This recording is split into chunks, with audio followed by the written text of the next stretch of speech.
जबरदस्त ये ब्लास्ट था और ये रिहायशी इलाके में कहा जा रहा है। ये आप तस्वीरें देखिए, एक रिहायशी इलाका है, काबुल एयरपोर्ट के साथ एकदम सटा हुआ ये इलाका है और ये बीच में आप देख रहे हैं गली है जहां पर लोग जो हैं इस धमाके के बाद भागते हुए नजर आए। अफरा तफरी का माहौल हो गया। ये काला धुआं आप यहां देख सकते हैं और फिर आप देखें कुछ एक दो शख्स जो है वो घर की छत पर, ये देखिए काली टी शर्ट और ये काले लिबास में एक शख्स है, ये भागता हुआ आया और फिर इसने देखा कि वहां क्या हुआ है और एकदम धुआं, ये जो कैविटी बीच में नजर आ रही है, गड्ढा सा नजर आ रहा है वहां पर। फिर हमने देखा एक शख्स जो है, ये आप देखिए ये गली है नीचे, संकरी सी गली है, इसमें लोग भागते हुए नजर आ रहे हैं। और फिर ये देखिए आप इस तस्वीर में आप देखिए पठानी सूट पहने हुए शख्स जो है वो बाल्टी से नीचे पानी फेंकता हुआ नजर आ रहा है। अफरा तफरी का माहौल है, लोगों को अचानक से पता ही नहीं चला कि ये अचानक हो कैसे गया।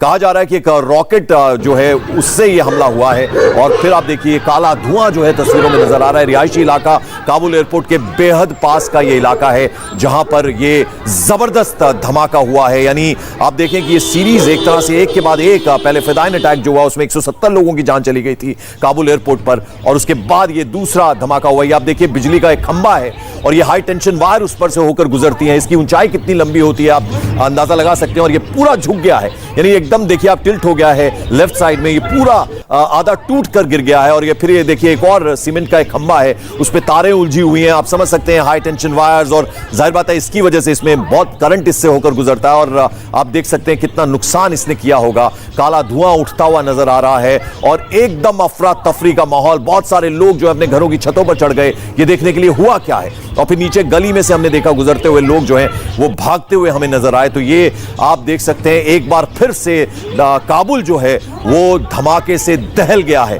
आज एक बार फिर से धमाका हुआ। जो बाइडेन अमेरिकी राष्ट्रपति ने आशंका जताई थी, उन्होंने कहा था कि इस तरह का धमाका और हो सकता है, यानी आगे आने वाले 24 से 36 घंटे बेहद क्रूशल हो सकते हैं और ठीक वैसा हुआ जैसे कि उन्होंने आशंका जताई थी, वैसा ही होता हुआ नजर आया है। वो इन तस्वीरों में आप देख सकते हैं, ये एक बिजली का खंबा है जो पूरा टिल्ट हो गया है, आधा टूट के नीचे गिर गया है और ये हाई टेंशन वायर उससे होकर गुजर रही है। सीमेंट का एक खंबा आपको नजर आ रहा है, उसमें तारें उलझ गई हैं और उसके बाद ये जो धमाके के बाद की तस्वीर है वो इस वक्त आप देख पा रहे हैं। मनीष प्रसाद मेरे सहयोगी लगातार हमारे साथ बने। मनीष, क्या कुछ और अपडेट, कुछ और जानकारी मिल पाई? कौन सा ये रिहायशी इलाका है, एयरपोर्ट से इसकी कितनी दूरी है और ये कैसा हमला था, कैसा धमाका था?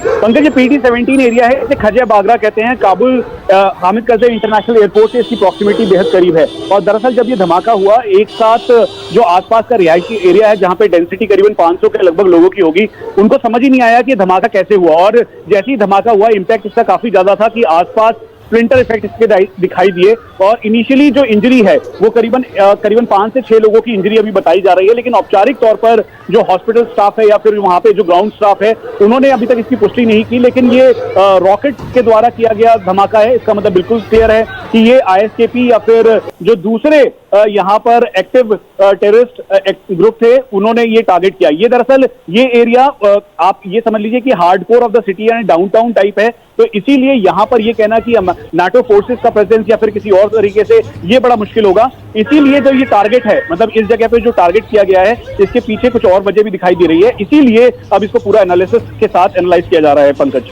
बिल्कुल, तो जैसा कि हमारे सहयोगी मनीष प्रसाद बता रहे थे कि ये धमाका जो एक रिहायशी इलाका है, एयरपोर्ट से बेहद पास का ये इलाका है। काला धुआं जो है वो आप आसमान में उठता हुआ देख सकते हैं और कितना नुकसान हुआ है इस बारे में अभी तक डिटेल नहीं मिल पाई है, लेकिन जैसे जैसे ये डिटेल मिलेगी हम आप तक वो पहुंचाते रहेंगे। हमारे साथ मेजर जनरल संजय मेस्टन लगातार बने हुए हैं, आप पूर्व डिफेंस अटैची भी काबुल में, काबुल के बारे में अच्छे तरीके से जानते हैं। सर, आप कुछ जवाब देना चाहेंगे? अभी अब्दुल समद जो है वो PTI के, पाकिस्तान तहरीक इंसाफ के नेता हैं, वो कुछ बात बोल रहे थे, आपने सुनी होगी उनकी बात, उनको कुछ जवाब देना चाहेंगे आप?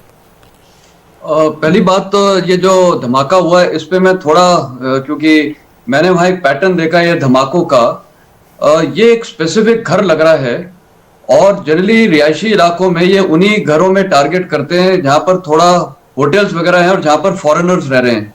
पर ये जो इलाका आपके तस्वीर में दिख रहा है ये तो लगता है कि वहां कोई होटल भी नहीं है, ये किसी का इंडिविजुअल घर है। और जब से ये तालिबान आया है 15 से, तो मेरे जो कॉन्टैक्ट्स हैं वो बताते हैं कि अफगान नेशनल आर्मी के और नेशनल डायरेक्टरेट ऑफ सिक्योरिटी के और कई कंसर्न लोग छिपे हुए हैं, खासकर जो सीनियर औहदेदार हैं, कर्नल एंड अबव, वो हाउसेज में छिपे हुए हैं और कई बार ये तालिबान उनके घरों में रात रात जाती है और उनको देखने की वो हैं का उनके फैमिली मेंबर्स को तंग करते हैं। तो हो सकता है ये केस कुछ ऐसा भी हो कि ये किसी के घर में टारगेटेड अटैक किया हो, एक फियर साइकोसिस करने के लिए कि जो जो सो कॉल्ड लिंक्स थे जिनके आईएसएफ के साथ या किसी एम्बेसी के साथ, अब उनको टारगेट किया जाएगा, या जो अफगान नेशनल आर्मी के नुमाइंदे हैं, तो हो सकता है ये वो भी मैसेज शायद किया गया हो, क्योंकि जनरली ये अटैक्स रोड्स पे होते हैं या मैंने आपको जैसे बताया गेस्ट हाउसेज में जहाँ के फॉरेनर्स रहते हैं या होटल्स में।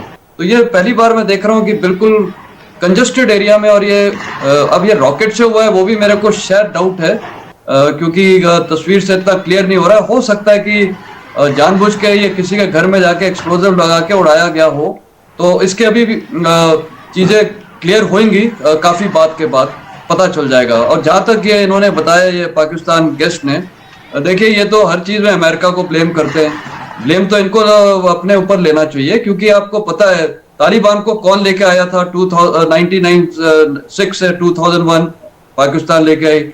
जब आईएसएफ, जब नाटो फोर्सेस आए हैं, तालिबान कहाँ था? पूरे पाकिस्तान में था, आपके एफपैक बॉर्डर में था और बलूचिस्तान और ये कोयटा वगैरह में था।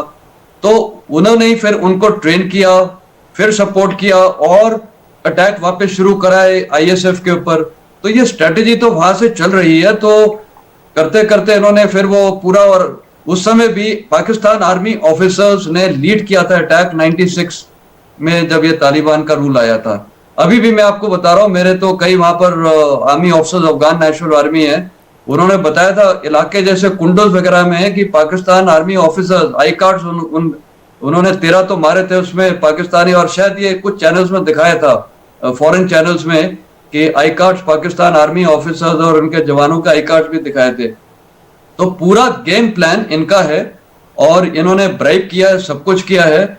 और इनका बेसिक गेम जो मैंने दूसरे चैनल में भी थोड़ी देर बताया था, पश्तून्स को डिवाइड करके रखना दोनों तरफ, क्योंकि ये ड्यूरेंट लाइन का मसला है। जिस दिन पश्तून्स यूनाइट हो गए, उन्होंने ड्यूरेंट लाइन की इश्यू उठाया, तो पाकिस्तान तो खत्म हो जाएगा। जैसे बांग्लादेश के बाद फिर ये ग्रेटर पश्तूनिस्तान बनेगा, फिर बलूचिस्तान बनेगा, फिर बचा क्या, सिर्फ पंजाब सिंध भी निकल जाएगा। तो इनका ये जो पंजाबी पाकिस्तानी है, सारा ब्रेन वे इनका चल रहा है, सब कुछ वहीं से ओरिजिनेट होता है। और इनके कुछ कार्डर्स पाकिस्तानी पंजाबी वो घुसे हुए हैं सब उसमें, जिससे इनको सब टेररिस्ट ग्रुप्स का पता भी चलता रहेगा कि किसकी क्या लीनिंग चल रही है। एक और मैं बताना चाहूंगा, मुल्ला उमर जो थे वो कोयटा में रह रहे थे, और मैं एक मुल्ला उमर के क्लासमेट को मिला था जब मैं वहां पर था 2011 से 14। उन्होंने मेरे को बताया था पाकिस्तान आर्मी आईएसआई दोनों मिलके मुल्ला उमर के पीछे पड़े हुए उनको मारने के लिए। तो मैंने पूछा क्यों? वो तो आप ही के हैं, मतलब पाकिस्तान से सपोर्टेड हैं। बोलते हैं क्योंकि मुल्ला उमर उस समय काफी हद तक रियलाइज करने लगे थे कि उनको मैनिपुलेट किया जा रहा है और वो सॉफ्ट मॉडरेट होने लगे। जनरल साहब, मैं आपके पास लौटता हूं। इस बीच एक बड़ी खबर आ रही है, जरा एक बार वो बता दें। काबुल रॉकेट हमले में 2 लोगों की मौत की खबर है, रशियन मीडिया के हवाले से खबर आ रही है। यानी जो हमला हुआ है, जो कि एक रिहायशी इलाके में हुआ है, और इस इलाके को ख्वाजा बुगरा इलाका कहा जाता है, यहां इस हमले में 2 लोगों की मौत की खबर है। रशियन मीडिया के हवाले से यह खबर आई है, और जो जानकारी मिल रही है वो ये कि 3 लोग इस हमले में घायल भी हुए हैं। यानी काबुल रॉकेट हमला जो अभी हुआ है रिहायशी इलाके में, ख्वाजा बुगरा इलाका है, बिल्कुल एयरपोर्ट से सटा हुआ ये इलाका है। और हमने आपको तस्वीरों में दिखा रहे हैं, काला धुआं उठता हुआ नजर आ रहा है। फिर हमने दिखाया कि वो जो रिहायशी इलाका है उसकी छत पर लोग जो हैं वो वहां एक तरफ अफरा तफरी का माहौल बन गया था। गली में लोग भागते हुए नजर आ रहे थे, कुछ लोग बाल्टी से पानी फेंकते हुए नजर आ रहे थे। और हो सकता है कि 1 या 2 घरों को टारगेट किया हो, जैसा कि जनरल मेस्टन बता रहे थे। उनका ये कहना था कि बिल्कुल ये लगातार तलाशी भी चल रही थी। तालिबान के जो लोग हैं वो घुस के लोगों के घरों में घुस रहे थे, और हो सकता है इसको एकदम टारगेट करके 1 या 2 घर को निशाना बनाया गया हो। और 2 लोगों की मौत की खबर है, जबकि 3 लोग इसमें घायल भी हुए हैं। याकूब साहब, आप कुछ कहना चाहेंगे? जो जनरल मेस्टन बात कर रहे थे, और हम तमाम अफगानी नागरिकों से बात कर रहे हैं जो हिंदुस्तान में कुछ सालों से हैं और वो जो अभी अभी आए हैं, उन सबका कहना है कि सब कुछ पाकिस्तान की शय पर हो रहा है। क्योंकि तालिबान को हमने सपोर्ट किया, मगर तालिबान हमने बनाए नहीं थे, वो नेचुरली बने थे। लेकिन बहरहाल तालिबान को सपोर्ट हमने जब किया, उससे पहले आप नॉर्दर्न अलायंस को सपोर्ट कर रहे थे।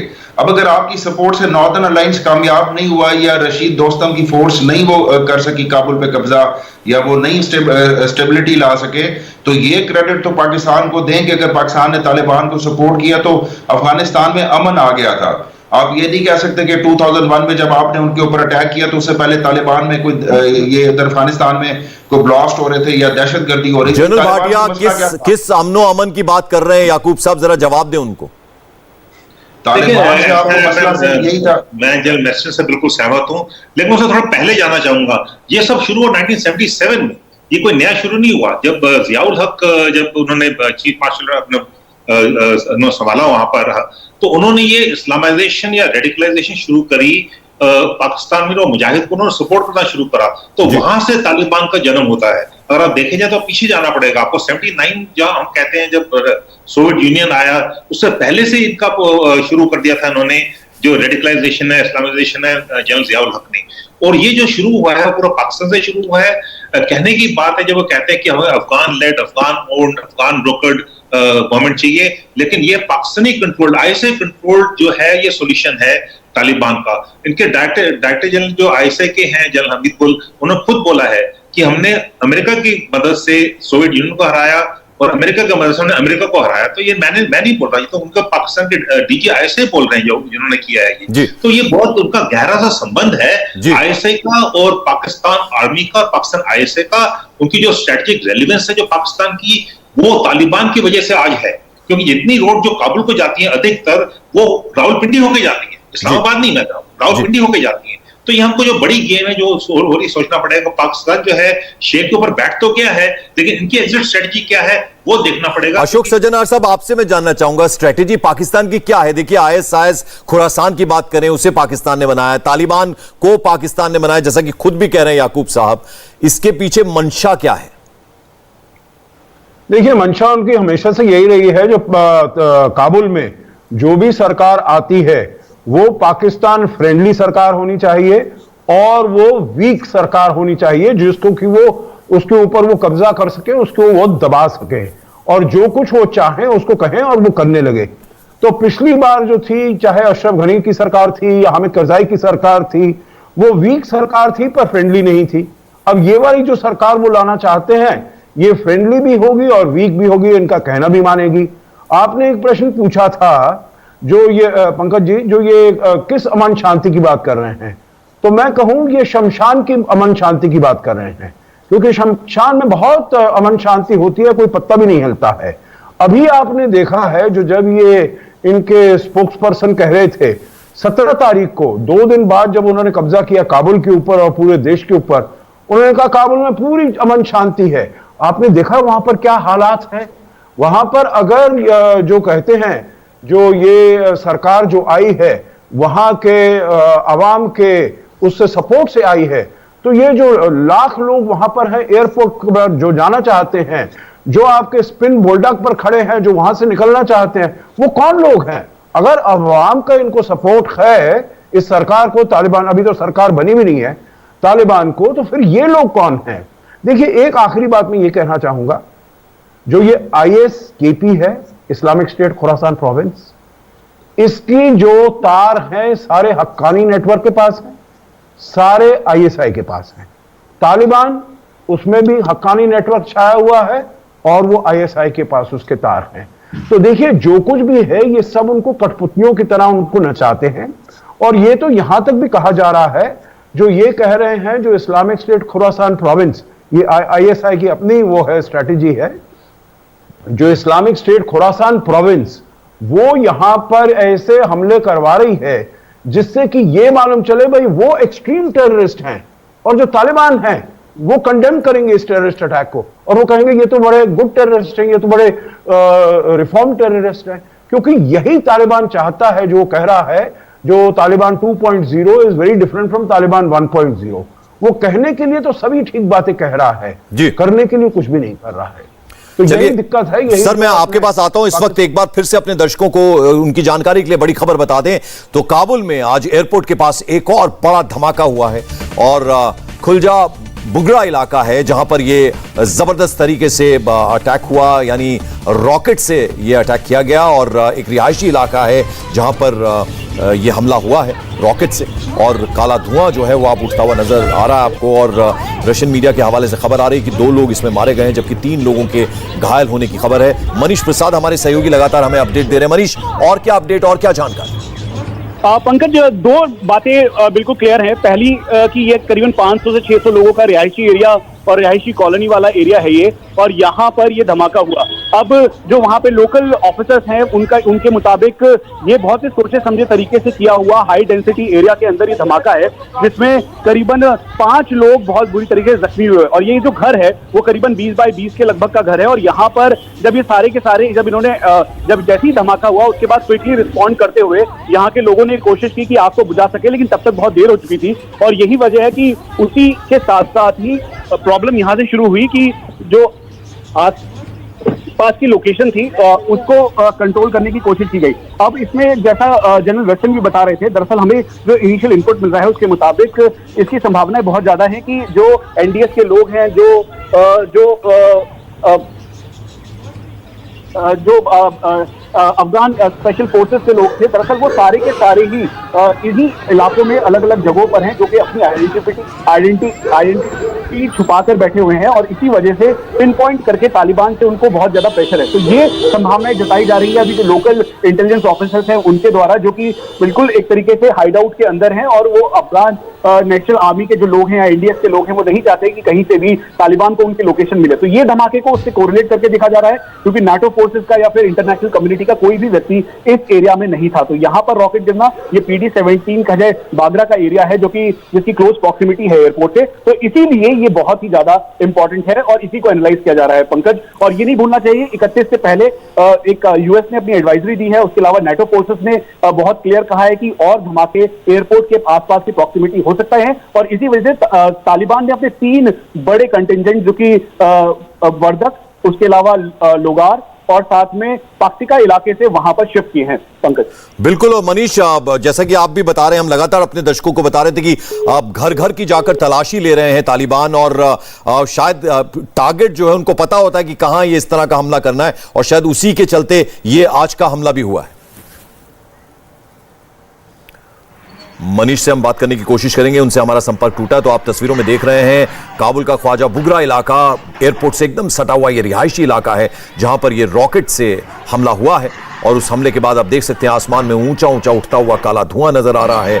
और हमने आपको तस्वीरों में यह भी दिखाया कि लोगों के चीखने चिल्लाने की आवाज आई, धमाके की आवाज आप सुनिए, बिल्कुल क्लियरली सुनी जा सकती है। और फिर काला धुआं, उसके बाद का वहां अफरा तफरी मच गई, लोग गली में भागते हुए नजर आए। बहुत संकरा सा ये इलाका है, संकरी गलियां वहां पर हैं, और ये धुआं आप आसमान में उठता देख सकते हैं।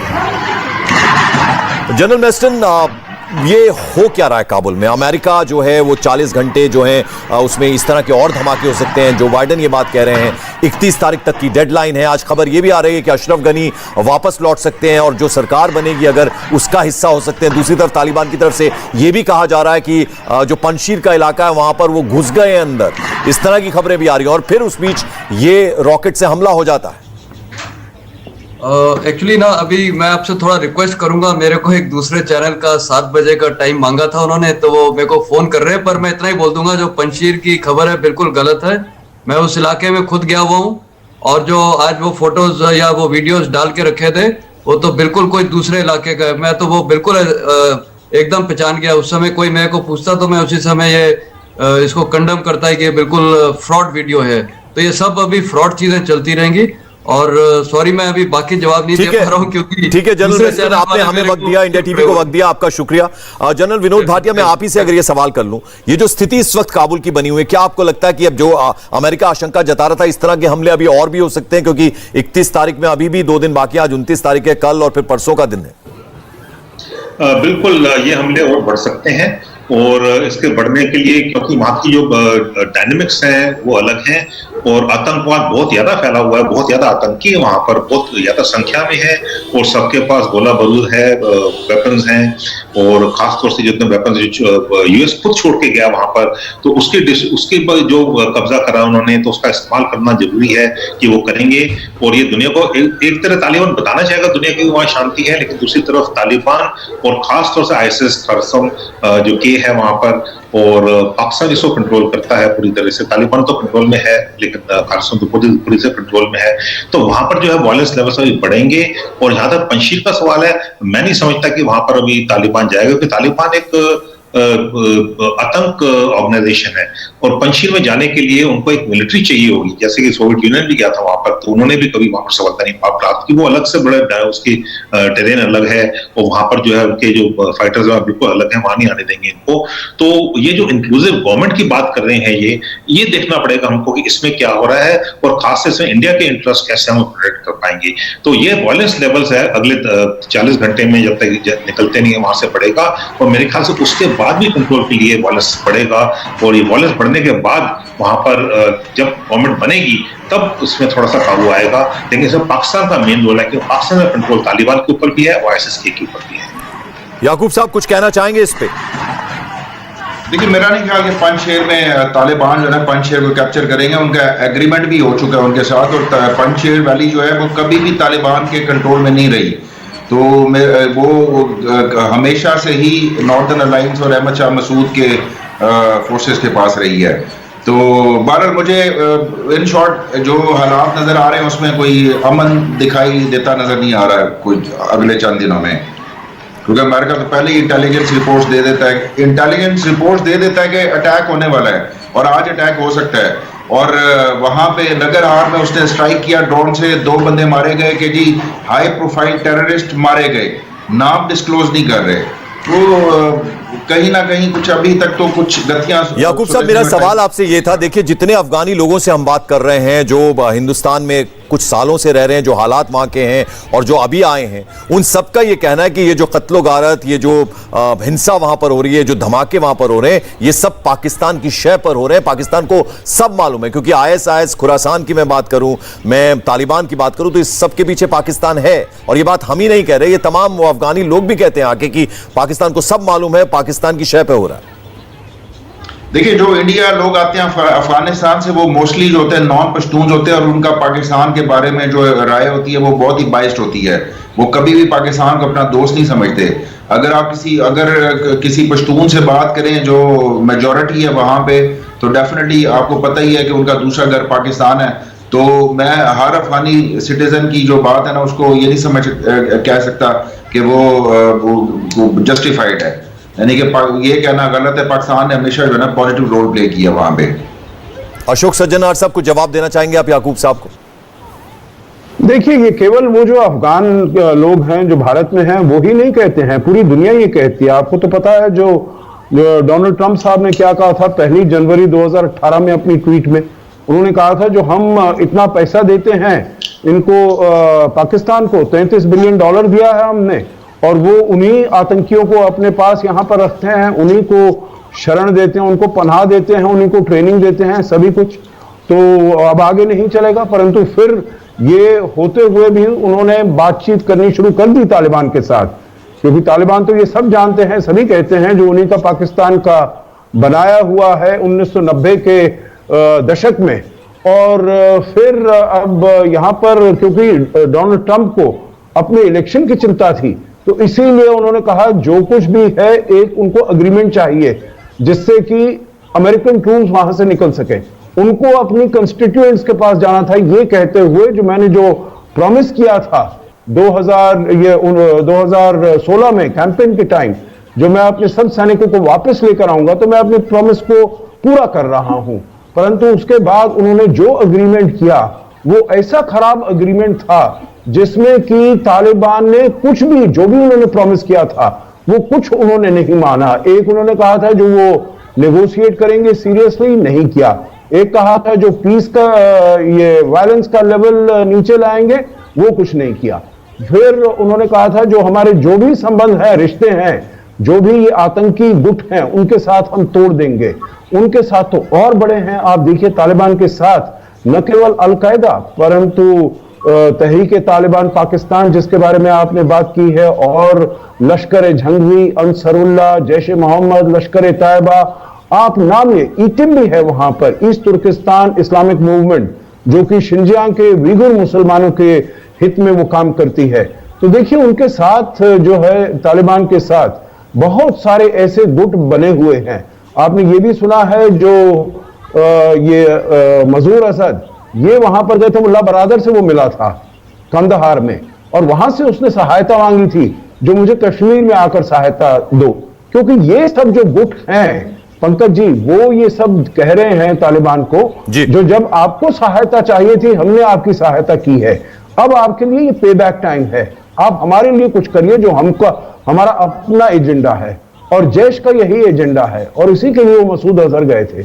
ऐसे सभी ये गुट ऐसी अपनी डिमांड करेंगे, अगर तालिबान उनको दबाना भी चाहेगा तो वो दबा नहीं पाएगा। आखिरी शब्द मैं इसमें यही कहूंगा, जो ये पाकिस्तान जितना भी खुश बोले जो भाई उसका स्ट्रेटेजिक उसने बहुत विक्ट्री पाई है, 20 साल तक लड़ाई की है तो उसके लिए बहुत फतह हुई है, पर मेरे विचार से ये उसके लिए विनाशकारी फतह है, क्योंकि ड्यूरेंट लाइन की तो अभी आप बात कर ही रहे थे, तहरीक तालिबान पाकिस्तान भी उसके ऊपर हमले करना शुरू कर देगा, लश्कर जंग भी उसके ऊपर हमला करने शुरू कर देगा, उसको भी रातों की नींद उड़ जाएगी। बिल्कुल जनरल भाटिया, जो बात अशोक सज्जनहार साहब कह रहे हैं वही अब जिस तरह से तालिबान ने कह दिया कि भाई टीटीपी जो है वो उससे हमारा कोई लेना देना नहीं है, वो पाकिस्तानी जाने, उसका लेना देना पाकिस्तान से। दूसरी तरफ पाकिस्तान की मैं बात करूं, खाने को दाने नहीं है, वो न्यूक्लियर पावर और तमाम तरह के जो आतंकी संगठन है उसको शरण दिए हुए पाकिस्तान, आज से नहीं कई सालों से दिए हुए, तो उसका यहां पर अभी क्या इंटरेस्ट है, और क्या लगता है आपको जो स्थिति है 31 तक की जो डेडलाइन है, क्या वो एक्सटेंड होगी, किस तरह के हालात बनेंगे, फ्यूचर कहना मुश्किल है, लेकिन क्या लगता है आपको? एक तो पाकिस्तान ने जो गेम खेली है यहाँ पर अच्छी गेम खेली है, मैं ये नहीं कहूँगा, क्योंकि जो उन्होंने स्ट्रेटेजिक डेप्थ जो उनको चाहिए थी वो उनको मिल गई है। उन्होंने अपने 10,000 फाइटर्स भेजे हैं वहां से, लश्कर के और जैश के भी वहां से पाकिस्तान से गए हैं तालिबान को सपोर्ट करने के लिए। जो स्ट्रेटेजिक डेप्थ उनको मिली है उससे क्या होगा, जो एपिसेंटर ऑफ टेररिज्म जिसको आप कहते हैं जो पाकिस्तान में था, और पाकिस्तान का ये एपिसेंटर ऑफ टेररिज्म जो है वो ग्रुप शिफ्ट करके वो अफगानिस्तान में चला जाएगा, और पाकिस्तान चाहेगा कि वो FATF से निकले, क्योंकि पाकिस्तान की इकोनॉमिक हालत जो है बहुत ही नाजुक है, और वो नहीं चाहेगा कि उसकी इकोनॉमिक हालत में फर्क पड़े, और इससे स्ट्रेटेजिक रेलेवेंस जो है पाकिस्तान की वो बढ़ने से उसको वर्ल्ड में सब उसको देखिए, रशिया भी चाहता है कि वो जो सेंट्रल एशियन रिपब्लिक की तरह मत बढ़े तालिबान, चाइना चाहता है कि ETM को सपोर्ट ना करे, शिंजियांग में मच जाए। तो जो पाकिस्तान की जो वो बढ़ने से क्या होगा, अभी मैं नियर टर्म की बात करूं, इमीडिएट नियर टर्म के बाद में पाकिस्तान की वैल्यू बढ़ेगी, लेकिन पाकिस्तान की मुश्किल तब होगा जब TTP और बाकी जो टेररिस्ट ग्रुप्स हैं ये जब आतंकवाद पाकिस्तान में फैलाएंगे। ड्यूरेंट लाइन की बात करी सज्जनार ने, बिल्कुल ठीक बोला उन्होंने, मैं उसे बिल्कुल सहमत हूँ। बहुत सारे ग्रुप्स है वहां पर, हर एक अपना एजेंडा है, और वायलेंस लेवल बहुत ज्यादा बढ़ेंगे, हमारे रीजन में वायलेंस लेवल बढ़ेंगे, ये हमारे लिए भी ठीक नहीं है, हमें भी इसको पूरा इस पे देखना पड़ेगा, असेसमेंट करनी पड़ेगी क्या है, हमारे पे क्या असर होगा। अब जरूरी बात है कि हम तैयार हैं इसके लिए, लेकिन हमें कॉन्स्टेंटली इसको मॉनिटर करना पड़ेगा और असेस करना पड़ेगा। और ये वायलेंस लेवल बढ़ने से खासतौर ड्यूरेंट लाइन पे, ठीक बोला उन्होंने 30 लाख वहां पर पश्तून हैं, लेकिन पश्तून जो है 37% है वहां पर, जो हजाराज हैं, जो ताजिक्स हैं वो 45% हैं। तो इंटर जो वॉरलॉर्ड्स हैं, जो इंटर ट्राइबल राइवलरी है, ये भी बढ़ेगी। और 31 अगस्त को जब ये US वहां से निकलेगा काबुल एयरपोर्ट से, तो काबुल एयरपोर्ट की जो सिक्योरिटी है वो देखनी पड़ेगी। तो अभी वहां पर काफी लोग ऐसे फंसे हुए हैं, और खासतौर अफगानी जो वहां से निकलना चाहते हैं, चाहे वो लैंड बॉर्डर से, अस्मिन बॉर्डर से हो या काबुल एयरपोर्ट से हो, तो अगर इतना ही बात तालिबान ने फैला रखा है कि हम सब ठीक है, हम सबको माफ करेंगे, तो इतने अफगानिस्तान लोग वहां से क्यों निकलना चाहते हैं? विजुअल्स हैं, ये वीडियो है आपके पास, ये आप दिखा रहे हैं, तो ये वहां से क्यों निकलना चाहते हैं? तो मेरे ख्याल से वहां पर जो सिचुएशन है बहुत डायनेमिक है, और हमको उसको असेस करना पड़ेगा, और ये वायलेंस लेवल वहां पर बहुत ज्यादा बढ़ेंगे, और ये हमारे लिए भी ठीक नहीं है, और पाकिस्तान के लिए तो खैर मुसीबत होने वाली है। ये जरूरी बात है, वहां पर जितना वायलेंस का स्पिल ओवर होगा पाकिस्तान में जाएगा, क्योंकि पश्तून वहां पर काफी संख्या में है। सज्जनहार साहब, भारत का जिक्र कर रहे थे जनरल भाटिया, भी मैं आपसे जानना चाहूंगा, भारत वेट एंड वॉच वाली पॉलिसी जो है उसने अपनाई हुई है अभी तक, लेकिन आज डिफेंस मिनिस्टर ने बड़े कड़े शब्दों में कहा है कि हम दुश्मन की जमीन पर जाकर भी उसको जवाब देने में सक्षम है और हम ऐसा कर सकते हैं। भारत किस नजर से देखे जो हालात इस वक्त अफगानिस्तान में है, काबुल में है? देखिए, दो चीजें हैं इसमें जो आपने कहा। एक तो है wait and watch policy Afghanistan के बारे में, क्योंकि बहुत लोग कहते हैं जो इसको अगर हम मान्यता दें या कोई संबंध उनके साथ एस्टैब्लिश करें वगैरह वगैरह, तो बात यह है मान्यता अगर देनी है तो किसको दे मान्यता। वहां पर सरकार तो बनी नहीं है अभी अफगानिस्तान में। वहां पर तो 2 सप्ताह होने को आ गए हैं, 2 सप्ताह हो गए हैं। 15 तारीख से आज तक 29 तारीख तक 2 सप्ताह हो गए हैं, अभी तक वो अपनी सरकार नहीं बना पाए हैं। तो मान्यता जब दी जाती है पंकज जी, किसी सरकार को दी जाती है, वहां पर कौन हुक्मरान है उसको मान्यता दी जाती है। तो अभी तो वहां पर अपनी सरकार नहीं बना पाए हैं, तो हमको देखना पड़ेगा जो कैसी सरकार आती है किसको वहां पर लाते हैं, क्योंकि ये तो बात है जो अभी तक तालिबान टेररिस्ट ग्रुप है यूनाइटेड नेशंस का, केवल भारत का नहीं है, बहुत सारे ऐसे देश हैं जिसमें रूस में भी ये टेररिस्ट ऑर्गेनाइजेशन है, बहुत सारे उसके जो सीनियर बाशिंदे हैं वो भी टेररिस्ट आतंकी हैं, अंतरराष्ट्रीय आतंकी हैं। तो हमें देखना पड़ेगा कौन आता है सरकार में, कैसी उसकी नीतियां हैं, और उन नीतियों पर हमारा बहुत केवल ये नहीं जो कहना जो हम डेमोक्रेसी या हम ह्यूमन राइट्स या विमेन राइट्स या माइनॉरिटी राइट्स हम उनको जाने देंगे, स्कूल जाने देंगे, महिलाओं को काम करने देंगे, केवल ये कहने से नहीं होगा। वो करते क्या हैं, क्योंकि अभी जो हमने सुने हैं 2-3 उनके जो प्रेस कॉन्फ्रेंस हुए हैं पंकज जी, उसमें उन्होंने जो कुछ कहा है उसको किया उसके बिल्कुल ही अलग है।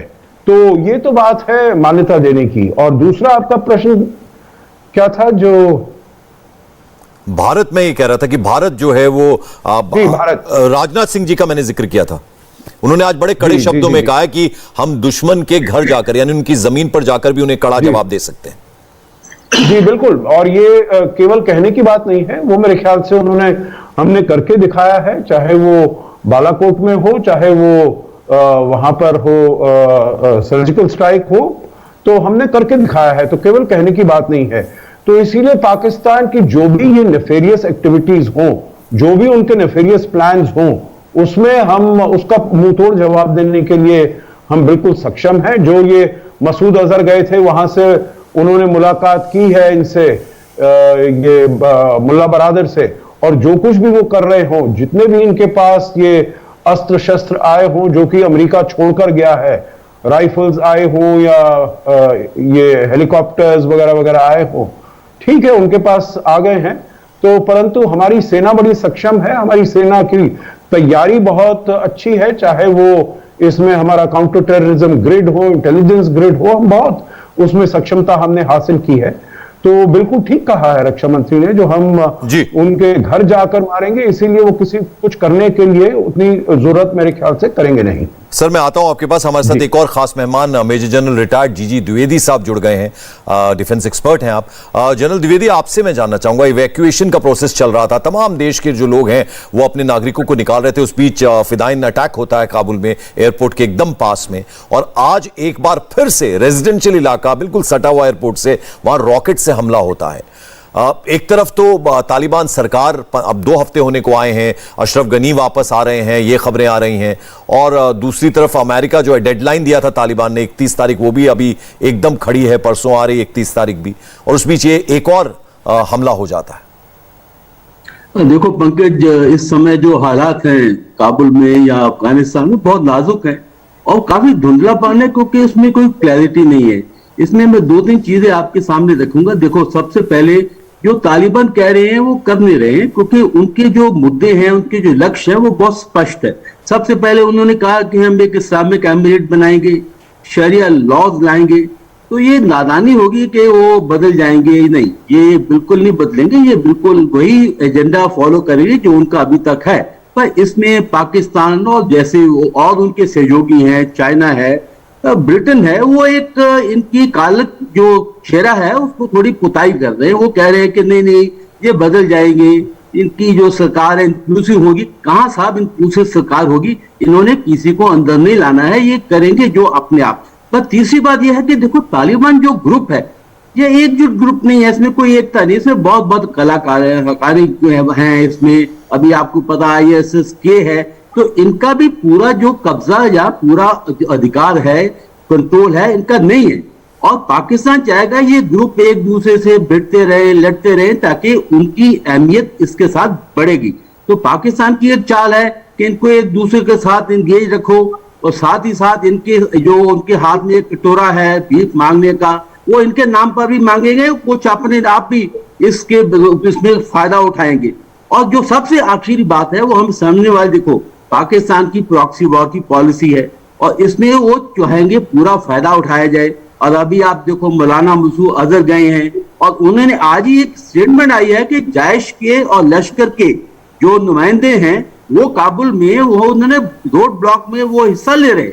तो इससे क्या चीज साफ होती है, हमें बिल्कुल इसमें अज्ञानता या नादानी नहीं दिखानी चाहिए। तो पाकिस्तान इनको जहां तक होगा इस्तेमाल करेगा। अमेरिका का अपना भी उनका एक मुद्दा है कि किस तरह वो मुंह बचा के यहाँ से जान बचा के चले जाएं। पर मैं संक्षिप्त में आपको ये बताना चाहता हूँ कि जो काबुल में या अफगानिस्तान में जो हालात हैं ये कोई सुधरने वाले नहीं, ये बिगड़ेंगे। और दूसरी बात है ये सरकार जो बनेगी, अगर बनेगी, अभी तक तो कुछ पता नहीं है, वो इंक्लूसिव सरकार नहीं बनने वाली है क्योंकि तालिबान के मुद्दे और लक्ष्य बिल्कुल साफ है। और तीसरी जो भी हो रहा है हमें बहुत सतर्क रहना है क्योंकि पाकिस्तान इसका पूरा फायदा उठाएगा। सज्जनहार साहब, जरा आप ये बताइएगा, जब मैं भारत की बात करता हूं तो जो रीबिल्डिंग का काम हुआ उसमें भारत की बहुत बड़ी भूमिका थी। हमने डैम्स बनाए, उनकी नई पार्लियामेंट बिल्डिंग बनाई और कितना पैसा वहां भारत ने इन्वेस्ट किया। क्या भारत को अंदेशा था कि ऐसा हो सकता है, दोबारा तालिबान जो है इतनी ताकत के साथ आके पूरे अफगानिस्तान में कब्जा जमा सकता है, काबुल राजधानी में कब्जा जमा सकता है?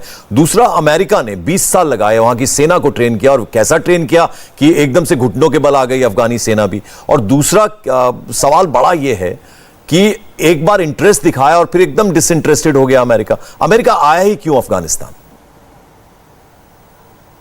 नहीं, आप ठीक कह रहे हैं, आपके बिल्कुल सवाल अच्छे हैं, परंतु इसमें अमेरिका, आपका आखिरी सवाल अगर मैं लेता हूं, अमेरिका आया ही क्यों जी, मतलब वो आया यहां पर एक अपनी वेंजेंस के लिए, ग्लोबल वॉर ऑन टेरर उसने तब शुरू की थी। और जब उसकी वहां पर फतेह हो गई, या लेटेस्ट जब वो ओसामा बिन लादेन को उसने 2011 में मार दिया, मेरे ख्याल से तब उसका जाने का समय था।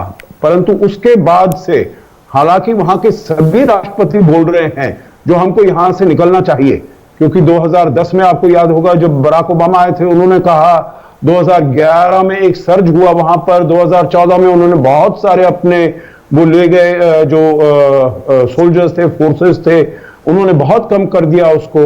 परंतु डोनाल्ड ट्रंप जब आए, 2020 की उनकी जो अग्रीमेंट थी, मेरे विचार से उससे एकदम डाउनहिल स्लाइड हुआ है, क्योंकि उसके बाद जैसे मैंने बताया, उन्होंने जो भी एक तो तालिबान को लेजिटिमेसी दिया, तालिबान को लेजिटिमेसी दिया उस अफगानिस्तान में काबुल की अशरफ गनी साहब की सरकार के ऊपर, मतलब उनको इन्वॉल्व भी नहीं किया, उनको बताया भी नहीं जो उनके साथ क्या नेगोशिएशन हो रहा है। तो मतलब उन्होंने ये मन बना लिया था जो अब तो तालिबान वहां पर कुछ ना कुछ सरकार में अपना उसका बहुत ही ज्यादा हिस्सा होने वाला है, ट्रांजिशनल गवर्नमेंट उसमें होने वाला है। जैसे मैंने बताया, जो कुछ उन्होंने कमिट किया था तालिबान ने, उसमें से वो बिल्कुल भी कुछ नहीं उसमें अग्रीमेंट में वो किया है, अग्रीमेंट को बिल्कुल उसने अमल किया है उसके ऊपर। दूसरा, जब जो बाइडेन आए, हालांकि वो कहते रहे अब तो ये राष्ट्रपति ट्रंप ने जो निर्णय लिया था मैं उसके ऊपर जा रहा हूं, परंतु उसको वो थोड़ा चेंज भी कर सकते थे। परंतु जिस तरीके से पंकज जी वो बाहर निकले हैं, जितना अनप्रोफेशनल तरीका है, जितना इनकॉम्पिटेंट तरीका है, जितना डिसऑर्गेनाइज्ड कैजुअल तरीके से, मेरे ख्याल से एक गलती के ऊपर दूसरी गलती के ऊपर वो अपना वो करते रहे हैं। तो जैसे उन्होंने पहले अपने वहां पर लोगों को निकालने में उन्हें, चलिए सर, मैं अगर ये पूछ लूं आपसे कि अगर प्रेसिडेंट ट्रंप होते तो क्या हालात कुछ डिफरेंट होते, ऐसा आप मानते हैं? मुश्किल है कहना, परंतु कुछ थोड़ा सा वो मेरे विचार से थोड़ा सा ज्यादा डिसाइसिव होते और समझ से वो इसमें काम करते। मैं बहुत जल्दी, अगर आप इजाजत दें पंकज जी, आपके पहले दो प्रश्न थे भारत के लिए, जो वहां पर हमने इतना इन्वेस्ट किया है, आप ठीक कह रहे हैं, पर वो हमने इन्वेस्ट किया है वहां के लोगों के, जैसे कहते हैं ना, हार्ट एंड माइंड को विन करना, और उसमें मेरे विचार से हम बहुत सफल हुए हैं, क्योंकि भारत वहां पर सबसे ज्यादा लोकप्रिय देश होगा, और वही हमारे लिए चुनौती होगी जो हम अपने पीपल टू पीपल कॉन्टैक्ट्स को कैसे आगे रखें। आखिरी आपका था जो क्या हमको ऐसा अंदेशा था, मेरे ख्याल से पहले शायद इतना अंदेशा नहीं होगा, परंतु कुछ समय